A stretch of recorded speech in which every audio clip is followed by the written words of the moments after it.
Hello YouTubers and fellow computer nerds, welcome to episode 4 of trying to resurrect this old Teletek Systemaster S-100 single board computer and get it up and running. And there has been significant progress since the end of episode 3. The first 3 episodes were kind of taking baby steps and gathering information, and the 4th episode here is we're actually going to try and power this thing up and see if it works, and or see if we let the smoke out. You never know. But there's been a lot of progress. Like I said, the 8-volt power supply I was waiting on finally arrived, so that's in here. This is the 32-volt power supply that I have split and made into a plus and minus 16-volt power supply. I think I talked about how to do that in the last video or the one before, I forget which. And I found this. It is the power supply from a defunct HP printer, which I hung on to for no good reason, but apparently there was a good reason. Its output is 32 volts. So this will put out 32 volts.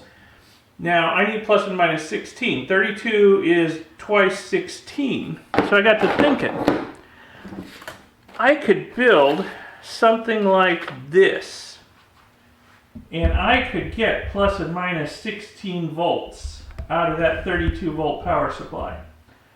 Have the plus 32 volts coming in here, 32 volt return going back to the power supply, couple resistors as a voltage divider, center tap to ground this to the computer board. Do not ground this, of course. Ground this.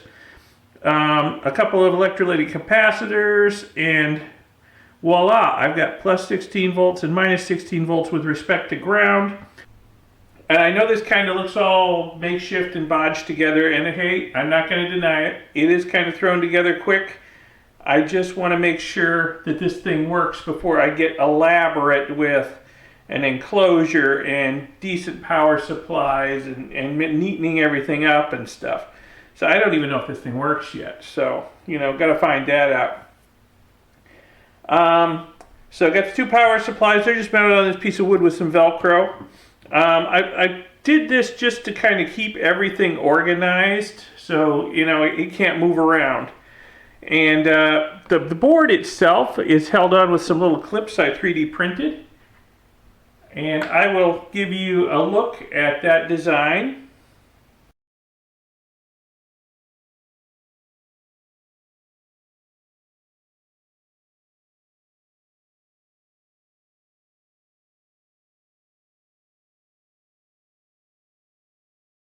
And also, I kind of belatedly realized that if I want to hook up eventually a disk drive to this thing, either an actual 3.5-inch disk drive or a disk drive emulator, I'm going to need 5 volts. So there's plenty of room left on this board that I did the 32 volts to plus and minus 16 volts on. So I've got a 7805 voltage regulator on here. It's providing 5 volts, which I'll probably need in the future. Don't need it right now. I'm going to need to put a heat sink on this 7805, but right now there's no load on it, so I'm not going to worry about that at this moment in time.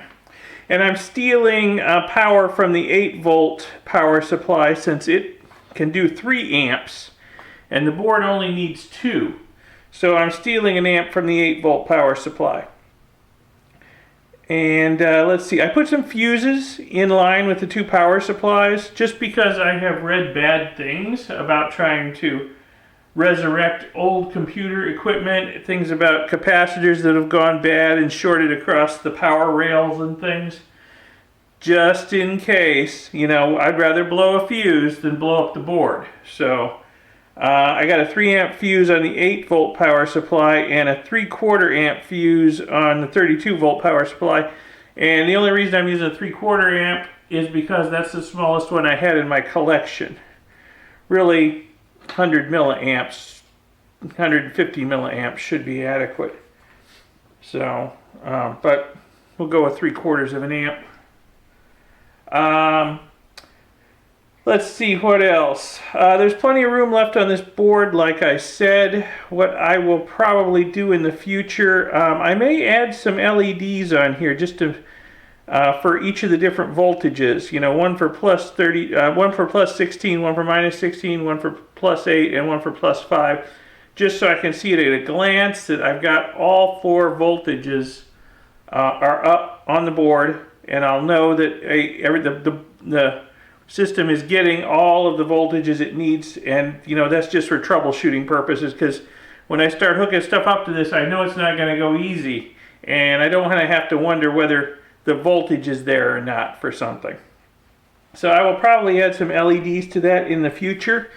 And I also got to thinking the other day, you know, I might have to add a reset button to this too, because I have no way to reset the system other than to pull a plug on it, basically. Or in this case, plugs, because each of these power supplies plugs in.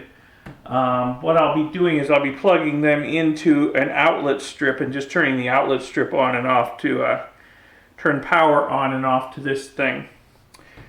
So, like I said, there's been some significant progress. There's still things I want to do to it, but I've got to the stage where I can actually power it up and see if it's running.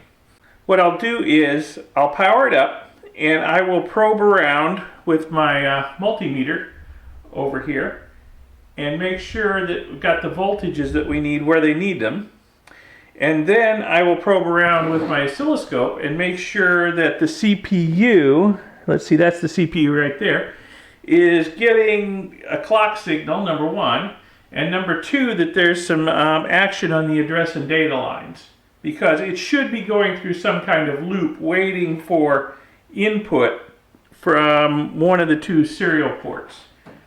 So it should be running. So if I see that, I know that it's up and running. So let me reposition the camera and we'll power this thing up and probe around and see what's going on. Hopefully we won't let the magic smoke out. Okay, here we go. I'll turn on the power strip. Alright, I don't know if that's showing up, but I got lights on both of the power supplies came on. Okay, so we're supplying power.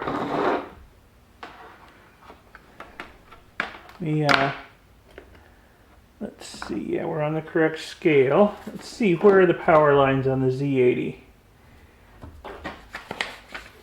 It's like, yeah, this diagram I printed out doesn't have pin numbers on it. It just shows the pin out. Okay, so 1, 2, 3, 4, 5, 6, 7, 8, 9, 10.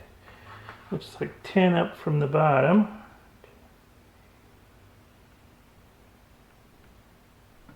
Need to get a better pin out. 4.86. Okay, that's pretty close to 5 volts. I would say that the regulator's under load. Okay, so the Z80's got power. Let's get the oscilloscope over here.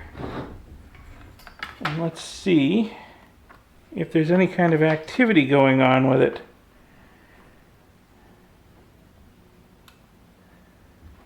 Okay, I hope that shows up. Let me zoom in a little bit so you can maybe see the oscilloscope screen. I probe around. Okay, so let's see here.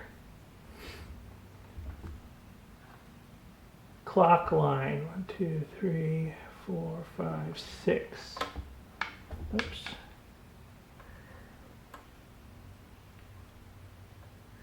I don't want to stay on there. I don't want to short one of the other pins. All right. 2, 3, 4, 5, 6. Hey, we got a clock signal. I wouldn't call that a great square wave, but we got a clock signal there. All right. So the clock is running. Let's go down here and look at some of the data and address lines.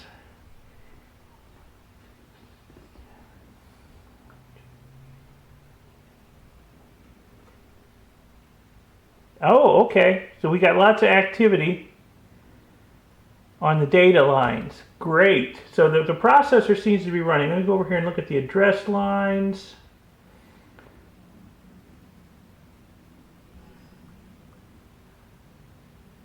Oh yeah. Okay, so the address lines, I've got lots of activity on them too. So it is running. All right.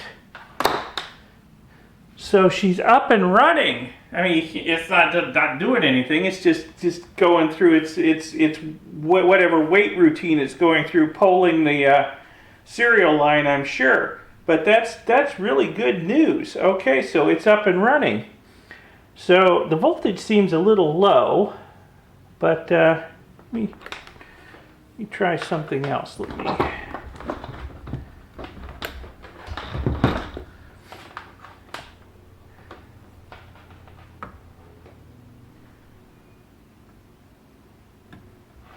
Yeah, the voltage, it's running a little low. Probe around on some of these other, well, not too bad. 4.91. Most of these, 4.89. Most of these 7.4 LS chips. The high number pin, it's like the further I get away from the regulator, the lower the voltage is. Yeah, look at that, 4.77 way over here on this side of the board. I think that's still, I'm trying to remember. Ooh, things are getting warm. Yowzers. Oh, wow. Okay, the regulator's getting really, really hot. Let me shut this doohickey down. Okay, so obviously I missed this little blurb in the manual before. It says forced air cooling is required. Yeah, and as hot as this regulator got, and it's still pretty warm. I can believe it. So, okay. I've got power to it. It seems to be happy. It's up and running. It's not dead. There was no smoke, so that's good. I'm going to have to provide some cooling, maybe mount a little fan right here that blows across the regulator anyway. I mean, nothing else seemed to be getting inordinately hot, but boy, the regulator, it got really, really hot. So I'm going to have to get some cooling. I may rework this board over here and put the LEDs on it like I said, although I see that pretty much as low priority. I didn't realize that the power supplies had lights on them. So that's pretty nice, but I might still add the LEDs to this.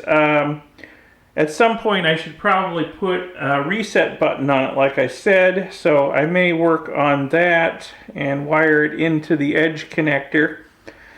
And then, once I can run this thing for a while without worrying about the regulator overheating, I can try talking to the one of the serial lines here.